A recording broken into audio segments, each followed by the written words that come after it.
TV, a Rosauro Varo. Rosauro, muy buenos días, bienvenido y muchas gracias por venir. Nada, encantado. Incluso pues, te has desplazado de ciudad a tu ciudad de origen, eso sí, Sí, soy de pero Córdoba. has hecho un alto en el camino y de verdad que te lo agradecemos mucho. muchas gracias. Rosauro, eres médico expatriado de Médicos Sin Fronteras, pediatra. Esa es tu especialidad y bueno, venimos a hablar, lo decíamos en el sumario, de una de las grandes lacras, ¿no?, que nos persigue. Ya lo comentábamos con Clara Chamizo, porque dentro de esa campaña de Ser Humano Salvavidas también dedicabais un módulo, un apartado precisamente a la desnutrición infantil, ¿no? Es uno de esos casos pues flagrantes que hieren especialmente y que deben hacerlo a las personas desde Occidente, porque con muy poco se puede realmente hacer mucho, ¿no? Sí, es uno de los grandes objetivos de las grandes políticas de Médicos Sin Fronteras, es atender a la desnutrición infantil, que según he podido estar comprobando los últimos datos que he podido ver, hasta 630 millones de niños en el mundo sufren algún tipo de desnutrición, o crónica o aguda. Casi entre 10 y 20 millones de niños tienen una malnutrición aguda severa. Y cuando estamos hablando de malnutrición aguda severa, estamos hablando de una emergencia vital, una emergencia médica, y para Médicos Sin Fronteras es una prioridad el tratamiento de esta patología y de estos niños, por supuesto. Y es que cada año la desnutrición causa la muerte de 3 a 5 millones de niños menores de 5 años en todo el mundo. Para reducir estos elevadísimos índices constantes de mortalidad infantil en puntos como África subsahariana o el sur de Asia, se hace prioritaria la contundencia y la persistencia por parte de todos y de todas. Ayudar, de alguna manera, Rosauro, podemos hacerlo de muchas formas y, por supuesto, no olvidar ese fondo de emergencia, ¿no?, que realmente está ahí no solo para responder inmediatamente ante catástrofes naturales, sino también para estos casos que, por desgracia, a veces salen a vuestro encuentro, ¿no? Sí, yo creo que este fondo de emergencia que Médicos Sin Fronteras tiene y que trata siempre de tenerlo activo y con recursos, es una manera de actuar como siempre preconiza Médicos Sin Fronteras, con independencia y con rapidez ante cualquier problema sanitario que ocurra. Y ya digo, y la desnutrición infantil sigue siendo y desgraciadamente lo será en los próximos tiempos una emergencia a nivel mundial. Seguimos conociendo esta organización que tiene ya más de 4 décadas, más de 40 años de existencia. Como dijimos en la anterior ocasión, pues creada por un grupo pequeño, además reducido, de periodistas, de médicos que realmente apostaron, quisieron dar un paso al frente y decir: es posible, se puede dar una respuesta, como decíamos antes, contundente, rotunda, ante las grandísimas injusticias que asolan diferentes puntos del mundo. Por esa razón, Médicos Sin Fronteras, Premio Nobel de la Paz en el año 1999, tiene presencia en los 5 continentes a través de proyectos de más de 370 en más de 70 países de atención médica y humanitaria directa a víctimas de toda índole. 19 secciones, cerca de 32.000 profesionales en el terreno, unos 267 expatriados españoles, 18 de Andalucía el año pasado. Tú también te enrolas, ¿no?, en esta expedición y además, según me has contado antes a micro cerrado, en breve vuelves a hacerlo, ¿no? Sí, ahora estoy en un periodo intermedio. El año pasado, en febrero, salí con Médicos Sin Fronteras, mi primera misión, que estuve en República Centroafricana, un país también que estuvo en los medios por el conflicto armado que hubo. Y ahora mismo estoy en un punto intermedio porque en breve, en el verano, junio, julio, supongo que todavía no está cerrada la fecha, saldré a Sudán del Sur. A un pueblo que hay en la frontera con Congo, que hay un proyecto de malaria en el que voy a estar otros 6 meses. Y precisamente hablamos de esas enfermedades, ¿verdad?, que se conectan directa y irremediablemente con estos casos de desnutrición. Este punto, como decíamos antes, de esa campaña que presentábamos hace muy poquito, una lucha permanente porque lleva a incrementar exponencialmente, como decimos, el riesgo de enfermedades de todo tipo. La malaria, que tú has mencionado, neumonía, diarrea, sarampión, VIH o SIDA, enfermedades responsables de la mitad de los casi 10 millones de de muertos anuales entre niños menores de 5 años, ¿no? Lo escuchamos y nos parece absolutamente terrible, ¿no? Desgarrador. El problema de la desnutrición es que si de por sí esas enfermedades que acabo de citar, como la malaria, el VIH, la diarrea, pueden ser graves en países en vías de desarrollo, la desnutrición crea, por así decirlo, potencia el efecto que puede ocasionar en los niños. La desnutrición conlleva una alteración del estado inmunológico del niño, y entonces, por ejemplo, son más susceptibles a las infecciones, y aparte de ser más susceptibles, son más susceptibles a que esas infecciones tengan un curso mucho más grave. De ahí la complejidad que hay también a veces en el manejo de este tipo de patologías asociadas con la desnutrición. Cuerpos especialmente frágiles, ¿verdad?, que pierden primero grasa, luego músculo y que se encuentran en una etapa crucial de su desarrollo, ¿no? Son los más vulnerables, ¿no? Otro de los efectos de la desnutrición, que bueno, en los últimos años en este manejo de la desnutrición aguda severa, se ha potenciado que el trabajo en el neurodesarrollo, en la atención psicológica de estos niños, porque como tú estabas diciendo, eran en una etapa crucial del desarrollo neuropsicomotor, y hay una afectación directa que provoca la desnutrición en el desarrollo de estos niños.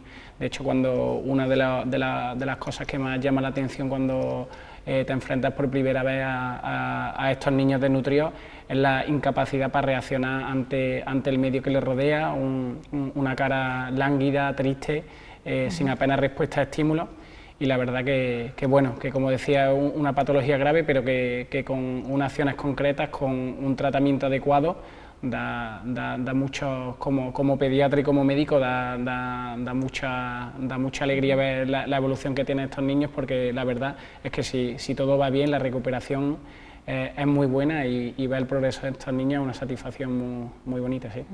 Y como la investigación es nuestra aliada, ahora si quieres hablaremos de ese proyecto, de ese laboratorio en el cual pues están intentando encontrar las causas, ¿no? Cómo hacer que ellos pues encuentren, ¿no? Dispongamos de los antibióticos que realmente puedan combatir determinadas enfermedades, pero bueno, clave ha sido en los últimos años la presencia de ese RUTF, ese Ready to Use Therapeutic Food, que ha mejorado pues los resultados de los programas nutricionales, traducido en pues menores tasas, altas tasas, como decías, de recuperación. Es accesible colaborar a salvar vidas gracias también a los avances de la ciencia, ¿no? Sí, los RUT que le llamamos, la verdad es que han cambiado drásticamente la evolución y el tratamiento de la desnutrición.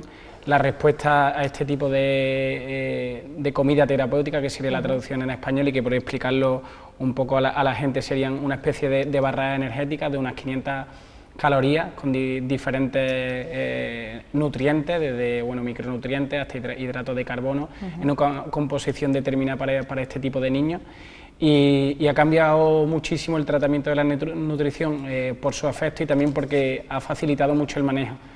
Previamente en estos países, cuando había un cuadro de desnutrición aguda severa, todavía utilizamos en los niños con complicaciones unas leches energéticas, que son leches que solo pueden utilizarse en el hospital. Esto ha permitido también que el manejo de la desnutrición se haga de manera ambulatoria y a nivel comunitario.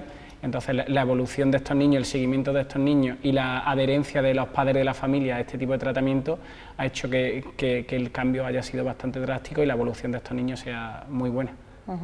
Continúa el trabajo y también el llamamiento, ¿verdad?, esa alarma para zonas en Etiopía, en Kenia. Antes hemos hablado precisamente de ese hospital de Koutiala, hemos hecho mención de ese laboratorio, y si quieres pues podemos comentar, ¿no?, brevemente, Rosauro, pues en qué consistía ese trabajo que se iniciaba en diciembre de 2013.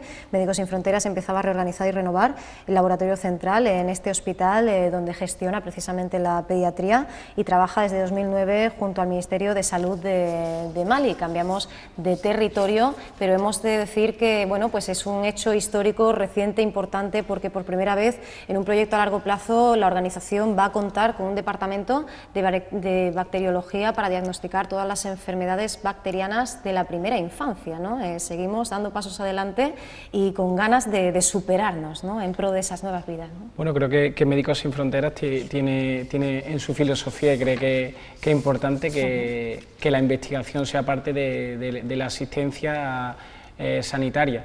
En los últimos años, bueno, en estas comidas terapéuticas también ha participado en diferentes estudios, pero también en enfermedades como la tripanosomiasis, y lidera y forma parte de otras organizaciones, de otras instituciones a nivel mundial que tratan de investigar digamos, enfermedades olvidadas, que se llaman, una serie de enfermedades en las que invierte, apoya, y francamente este tipo de investigación, y yo creo que desde mi punto de vista personal coincido totalmente en que una de las lacras que ha tenido también los países en vías de desarrollo es la falta de medicación, la falta de medicamentos, la falta de investigación en patologías, bueno, que han estado muy desatendidas, y que creo que también es una prioridad. En ese sentido, Médicos Sin Fronteras creo que hace muy bien. Pensando además en ese 30% de la mortalidad de los niños con desnutrición, pues que se asocia a la septicemia, ¿no? Era clave descubrir las causas de estas infecciones de la sangre, ¿no? ¿Por qué suceden? Utilizando antibiogramas y con cultivos, poder identificar de esta manera, como decimos, la causa, y a partir de ahí crear, como decimos, esos productos, esos tratamientos farmacológicos que puedan seguir salvando vidas, ¿eh? El problema es que lo que le estaba diciendo ahora mismo, por ejemplo, el tener un antibiograma, que para que todo lo sepa también la gente, cuando hay una infección bacteriana, saber a qué tipo de antibiótico es sensible esa bacteria o ese germen al que nos enfrentamos. El problema al que te enfrentas en tu día a día cuando estás en un país que en vía de desarrollo es que todo lo tienes que hacer pues bajo suposiciones, bajo algoritmos diagnósticos que pueden o no estar en concordancia con lo que está pasando en el ámbito en el que estás. Y esa falta de datos pues puede ocasionar problemas pues de resistencia, de aumento de mortalidad. Entonces creo que es básico que se den pasos en ese sentido para conocer principalmente lo que está pasando, qué antibióticos podemos contar y a qué tipo de gérmenes y bacterias nos estamos enfrentando. Claro, porque esa resistencia a algunas cepas, como bien comentabas, puede provocar muertes por enfermedades benignas, ¿no? Se os complica todavía más un trabajo que ya de por sí es muy difícil, ¿no? Por enfermedades benignas y también por enfermedades pues más graves, por ejemplo, en el neumococo.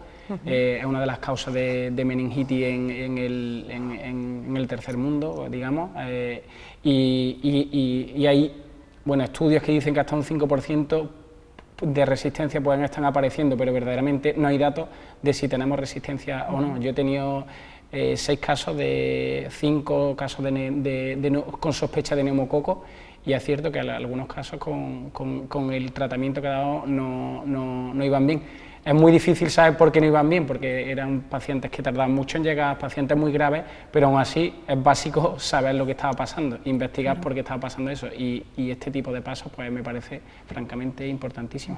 Implicando también a la propia población, esto también está, ¿no?, en la esencia, en el espíritu de Médicos Sin Fronteras. Sus proyectos siempre tienen la vocación de que perduren tanto como sea necesario, pero siempre con la finalidad de que ese trabajo, esa labor se traslade a las propias personas que deben ser protagonistas de su cambio. Incluso en este proyecto del que hablamos pues se plantea crear un sistema de donación de sangre fidelizado a los donantes de la comunidad local, ¿no?, y también que sirva el laboratorio pues como un centro de formación y de apoyo a la investigación para personas también de allí, ¿no?, que continúen con esta labor, con esta tarea, que se cree toda una red de compromiso. Sí, es importantísimo que una vez, puesto que Médicos Sin Fronteras sigue siendo y lo es una organización de emergencia, que una vez dado el paso de haber atendido la emergencia y desaparezca Médicos Sin Fronteras, no queda allí un vacío absoluto, porque si no la solución sería tener que volver, y eso pues no sería lo adecuado, y la verdad que siempre, por ejemplo, los proyectos siempre teníamos actividades de formación continua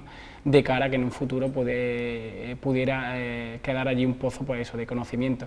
Y también el trabajo con la población local, la aceptación de Médicos Sin Fronteras, ellos trabajamos continuamente en la aceptación de la población local, el que la población local acepte, conozca y bueno, en cierto modo participa también con nuestro trabajo, como estaba hablando en las campañas de donación de sangre. La verdad que es un recurso muy limitado en el tercer mundo, hasta no sabéis cuánto es el problema de escasez muchas veces de sangre, y las campañas de donación de sangre, las actividades pues desde la iglesia, desde partidos de fútbol, esas campañas que Médicos Sin Fronteras hace en poder de la donación también crean una simbiosis y una comunión con la población que es muy buena para el desarrollo de los proyectos.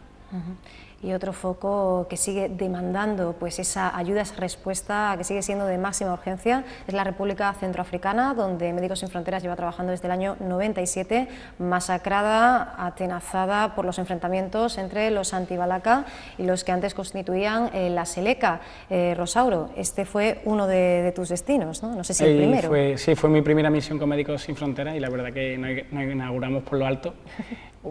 Coincidí plenamente en el golpe de Estado que hubo en marzo por Seleka, y la verdad que fue un contexto bastante inestable, con una seguridad bastante, bueno, por así decir, inestable, y que por desgracia continúa, y la verdad que ahora mismo los pasos que se han ido dando, yo espero que en breve tiempo ayuden a mejorar la situación, que la comunidad internacional pues haga más ojos, más caso a este país, y en un futuro se den pasos para que no solo se arregle este problema, sino que se le den las oportunidades a este Estado de salir hacia adelante por sí mismo.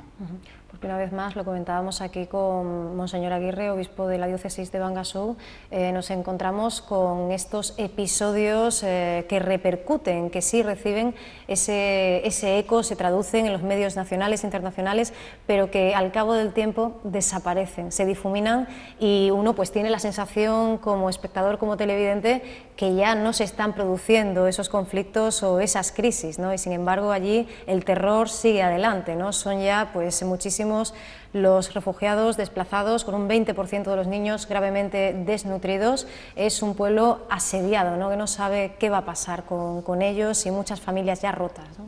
Como Médicos Sin Fronteras califica República Centroafricana como una emergencia crónica, y creo que es la mejor manera de definir este país, porque claro, cuando sale República Centroafricana en los medios es cuando la situación ha sido tan explosiva y tan dramática que sale, pero el drama es diario. Cualquiera de los dramas diarios que se viven en República Centroafricana aquí serían portadas de todos los periódicos, y cuando República Centroafricana es portada es que la situación ha sido verdaderamente dramática.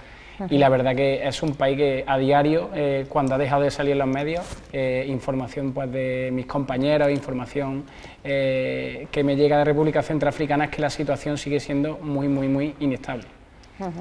Y así nos lo hacía saber el coordinador general de Médicos Sin Fronteras en la zona, Martínez Loxtra. Nos alertaba de la extrema vulnerabilidad de estas personas. Los equipos móviles han logrado vacunar a los niños contra el sarampión y proveen a los desplazados de atención médica primaria, que incluso son ingresados, ¿no?, si así lo requieren las circunstancias, pero el trabajo sobre el terreno nuevamente es peligroso, tanto para ellos como incluso para vosotros, ¿no? Bueno, el trabajo es duro porque, ya digo, en este estado, en este país, la verdad que seguridad no hay ninguna, ni para Médicos Sin Fronteras ni para nadie. Muy concretamente en Bangui, que era una zona donde había fuerzas de seguridad francesas, ha sido uno de los focos más inseguros del país. Es un país, pues ya lo digo, con la infraestructura son lamentables, y es muy difícil trabajar en ese contexto. Es un país, bueno, pues la verdad que sin ley en muchas de las partes en las que habita la gente, y entonces en ese contexto pues sí que es verdad que hay cierta inseguridad, y a la hora de trabajar pues dificulta las condiciones de Médicos Sin Fronteras. Y es que la amenaza en el lanzamiento de granadas es permanente, linchamientos, agresiones de toda índole, impactando pues contra convoyes civiles o camiones. El P-K2 se ha convertido en todo un campo de exterminio, Rosauro. Sí, la verdad que, bueno, lo que estaba hablando de la granada, de los tiros, la verdad que es comida diaria en República Centroafricana, y como decía, hasta que no vuelvan a aparecer un drama superior a lo que pasa, esto, pues nuestro día a día es este, y su día a día es convivir con el terror, con el miedo a morir, con la miseria, con la carestía de cualquier medio básico. Y bueno, yo espero que salga en los medios en breve por otra situación, pero no me extrañaría que lo volviéramos a escuchar en República Centroafricana por alguna catástrofe. Claro, porque la huida tampoco es una solución. Recordemos esa avalancha de unos 2000 residentes que acababa con 5 niños, un bebé entre ellos. La desesperación es tal, y los estamos viendo en estos días, ¿no?, en las últimas semanas, con todo el asunto de las políticas migratorias y lo que está sucediendo en las vallas, en esa frontera de Melilla, de Ceuta, pues muchas veces se convierte en la única solución, ¿no? Es escapar del horror, pero a través del horror y sin saber realmente si hay una salida, si hay luz al final del túnel. No, cuando la gente habla de la inmigración y piensa que van a hacer aquí, si aquí no hay nada, pues, vamos, no tenemos constancia de la nada que resulta el sitio de donde vienen. Y una valla con cuchillas, pues supongo que para ellos significará un mal menor al horror en el que se enfrentan a diario. Y muchas veces, pues bueno, cuando hablamos de inmigración, cuando hablamos de personas, al fin y al cabo, siempre hay que hacer el esfuerzo por comprender que la ha llevado a atravesar desiertos, a hacer trabajo inhumano y al estar acampado en la miseria esperando a saltar una valla. Cuando vuelves de un país de estos, comprendes que salten una valla, o si hay 14 o hay 20.000 vallas, yo saltaría con ellos seguramente, si viniera de allí. Claro. Les duelen, lo decía un ciudadano, los músculos, el estómago, pero sobre todo el corazón y los desaparecidos. Me imagino que para la persona, como tú dices, que llega, todo esto es tan sumamente impactante que costará incluso pues tiempo, ¿no?, haber vuelto a España e ir recordando, ¿no?, y recopilando tantas emociones, tantas imágenes, tantas instantáneas y tanta fortaleza, ¿no?, a pesar de la catástrofe. Sí, bueno, la verdad que sí, que puede ser un gran contraste, pero la verdad que Médicos Sin Fronteras en ese sentido además tiene una unidad psicológica, tiene equipos de apoyo al expatriado que vuelve al terreno, y la verdad, bueno, se puede haber bastante contraste, pero yo creo que hay que hacer el ejercicio, hay que tener la fuerza y la capacidad para adaptarse rápidamente y bueno, pues coger fuerza para la siguiente. Apremiantes las necesidades de los refugiados centroafricanos, por cierto, en Camerún y Chad, inaceptables, nos dice literalmente John Irwin, coordinador de Médicos Sin Fronteras en Camerún, donde estáis, por cierto, desde el año 84, ¿no? Sí. El drama no termina, tampoco mengua. Sí, como he dicho antes, son emergencias crónicas que no tienen viso de terminar, muchas de ellas, la verdad. Y el incesante y creciente ciclo de violencia y represalias, pues por ejemplo, en la República Democrática del Congo se suma un número cada vez mayor de personas que huye del país. Entre 80.000 y 100.000 refugiados han huido, como decimos, a Camerún, a Chad, a Congo, a Brazzaville y a la República Democrática del Congo. Bueno, pues ahí seguimos, ¿no? O sea, continuamos con familias que con lo opuesto y sin lo opuesto se lanzan, ¿no? Mujeres embarazadas, porque hay que hablar de los pequeños, pero también de esas mujeres que están embarazadas o en periodo de lactancia y que se encuentran evidentemente también dentro de ese sector especialmente vulnerable, ¿eh? Bueno, al fin y al cabo todos los sectores de la población son vulnerables, pero la verdad que sí que, bueno, pues los niños, en mi caso como soy pediatra estoy más dedicado a ellos, claro. Pero por supuesto que las embarazadas también la desnutrición es un factor muy importante que afecta al embarazo, que repercute a su vez en el feto, pues, y en el recién nacido, provoca también que haya pues, desnutrición, prematuridad, y sí es verdad lo que tú dices, es un sector más vulnerable y un sector en el que Médicos Sin Fronteras también tiene especiales proyectos y una atención dedicada al embarazo y a la mujer lactante. Y en Chad, recientemente Médicos Sin Fronteras hacía ese llamamiento al Programa Mundial de Alimentos y también al compromiso de las autoridades chadianas para que distribuyan comida entre los refugiados, ¿no? Una vez más, hablamos de la comunidad internacional, pero también de la necesaria implicación de los gobiernos directamente responsables, ¿no? En ese sentido, Médicos Sin Fronteras también, dentro de su de la filosofía en la que está la independencia, que yo creo que es una de las más importantes, pero también está el testimonio de los conflictos en los que vive, y en ese sentido yo creo que bueno, pues que hace un papel muy importante de voz y de portavoz de este tipo de poblaciones, no solo, como tú dices, respecto a la comunidad internacional, sino que hace un trabajo también diario y constante con las autoridades gubernamentales de estos países. Y creo que verdaderamente que es importantísimo que haga ese foco de presión, ¿no? En ese sentido. Hablábamos antes de esa primera experiencia en la cual pues incluso tu misma salud, ¿no? En un momento dado se debilitaba, y es algo muy habitual, muy frecuente que escuchemos que las personas que van a trabajar en el terreno pues no solo les afecta a todos los niveles, sino también al puramente físico, ¿no? Bueno, es un cambio de vida demasiado, demasiado contraste, ¿no? Intentas comer bien, trabajas mucho, hace mucho calor y bueno, y alguna cosilla que hay por ahí, pues sí, pues alguna diarrea, fiebre, pero bueno, nada que no se pueda curar fácilmente, así que nada. No hay mayor problema, a pesar de la dureza, muy gratificante, ¿no? El trabajo en tu caso con los más pequeños que, como decimos, ofrecen una resistencia, en fin, inesperada, ¿no? Para su edad y para la situación. Totalmente, la verdad que sí, que los niños muchas veces sorprenden y la verdad que sí, es gratificante, también te lleva bastantes palos, pero es normal que como médico también aquí cuando trabajas en el primer mundo también es un trabajo en el que te expones a que tenga resultados positivos y resultados negativos, y yo creo que lo importante es ser consciente de que eso puede pasar y simplemente pues, asumir los golpes y los aciertos que se tengan, simplemente. Sí, porque decía Albert Viñas, el logista de Médicos Sin Fronteras, que la vida de una persona vale lo mismo que todas las personas del mundo, ¿no? Me imagino que esta filosofía siempre os acompaña, esta sensación y esta certeza de saber que ayudando a un solo niño estáis ayudando al planeta entero, ¿no? Bueno, sí, tienes que tener la certeza. Para mí es independiente, para mí es lo mismo un niño de aquí del centro de Córdoba que un niño de allí, y como pediatra y como médico, pero yo creo que ya te digo que eso está en la filosofía de la medicina, y tratas con justicia e igualdad a cualquier, en mi caso a cualquier niño, pero en cualquier ser humano, porque aquí en Ndele, por ejemplo, en República Centroafricana, también asistía a adultos, también asistía a niños, también asistía a embarazadas, y para mí esa diferencia, pues la verdad que no existe, son pacientes y son mis pacientes y ya está. Claro, y no hay fronteras, ¿no? Evidentemente esta es la lectura que debemos hacer, incluso en una situación complicada en España, salvando lógicamente las distancias. Es importante que no olvidemos que el sufrimiento inmediato por cercanía no nos haga mirar para otro lado, ¿no? Porque hay otros que lo están pasando todavía peor.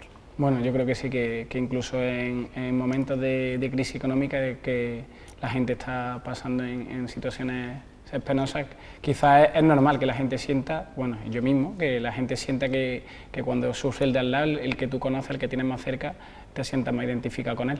Pero independientemente de eso, cuando viajas por el mundo, cuando ves a la gente de otro sitio, al final los valores de la gente son universales, y la familia y el amor a los suyos, eso es independientemente de nacionalidad, de color o de religión, por supuesto. Vamos. Como decíamos, y esto también es algo muy constante, frecuente, yo diría casi pues permanente, siempre se cumple a pesar de los duros momentos vividos. Volvemos, ¿no? Regresamos, lo hacemos a otro lugar, pero empezamos de nuevo, ¿no? Otro capítulo dentro de esta colaboración con Médicos Sin Fronteras. Ahora empezamos de nuevo, ya como he dicho antes, a Sudán del Sur, ya durante este tiempo he cogido fuerza. He estado llenándome de lo que te hace falta muchas veces en el terreno, en cuanto a tu familia, a tu pareja, pues a tu amigo, y ahora que bueno, vuelvo a estar bien de peso y de mente, y creo que es un buen momento para volver. En un momento muy difícil, ¿no? Para este país, el más joven del mundo, pues independizado de Sudán en 2011, la situación es caótica y los casos, por ejemplo, de agresiones sexuales no dejan de crecer, ¿no? Así lo recogéis vosotros. Sí, uno de los países en los que, bueno, pues las violaciones se utilizan como un arma de guerra, como un Kalashnikov, y la verdad que crea situaciones bastante dramáticas, y en ese caso pues Sudán es un ejemplo particularmente terrible de eso. Y bueno, a la zona donde yo voy, y como tú has dicho, uno de los países más jóvenes el país más joven del mundo, pero lleva en guerras civiles más de 30 años, el último conflicto desde diciembre-enero volvió a reaparecer y sigue en esa situación de inestabilidad profunda. Y yo asistiré a Yambio, que es una zona, un pueblo en la frontera con el Congo, en la que se reforzará un equipo para asistir al pico de malaria. La malaria tiene normalmente picos estacionales durante el año, coincidiendo normalmente con la estación de lluvia. En ese sentido, Médicos Sin Fronteras pues, organiza, planea su asistencia en función de estos picos y es ahí donde voy a atender a la población pediátrica de este hospital, que por cierto también parece que en Sudán del Sur en estos conflictos también aumentan los casos de desnutrición, y la malaria y la desnutrición es otro cóctel bastante importante, que crea muchas muertes y muy difícil de manejar a nivel médico. Ha seguido pues, proveyendo de ayuda, de asistencia a Médicos Sin Fronteras a Sudán del Sur, y concretamente pues ahora lo va a hacer, ¿no? Con tu trabajo, con tu tarea. ¿Cuánto tiempo vas a estar allí, Rosario? Pues 6 meses voy a estar esta vez, sí. Vas a estar 6 meses, ¿va a ser un periodo muy distinto al...? Pues yo creo que sí va a ser distinto, y yo creo que será distinto porque en cualquier proyecto, nada, la gente, el tipo de proyecto que será bastante, bueno, pues ya digo, bastante distinto, y esta vez sí que voy a atender solo a niños. Vamos a estar 2 médicos, que siempre tener el apoyo de otra persona, claro, a tu lado es bueno, y la verdad es que voy justo en el momento del pico de malaria.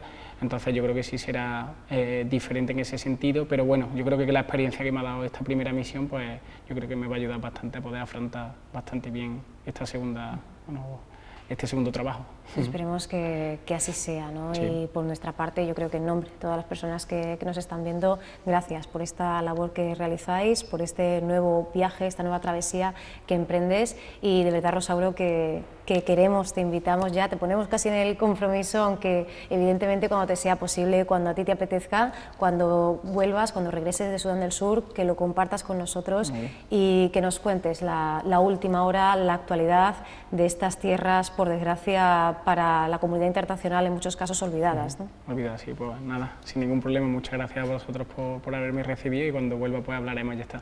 Gracias.